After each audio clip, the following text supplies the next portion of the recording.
দেখেন একটি অজগর সাপ কিভাবে একটি আস্ত মুরগিকে গিলে খেয়ে ফেলছিল। এটি হচ্ছে একটি পার্কের দৃশ্য। নিজের চোখে না দেখলে কখনো বিশ্বাসই করতাম না। কি অসম্ভব একটি কাণ্ড! কিভাবে একটি আস্তা মুরগিকে খেয়ে ফেলেছিল এই অজগর সাপটি।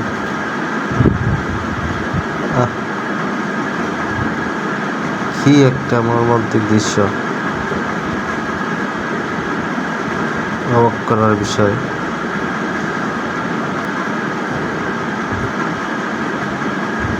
সাপটি কিভাবে ঘুরিয়ে পেঁচিয়ে মুখ থেকে বাহির করছে! আল্লাহ, নিজের চোখে না দেখলে বিশ্বাস করতে পারতাম না। দেখেন কিভাবে সাপে মুখ থেকে বাহির করলো একটি পোড়া মুরগিকে।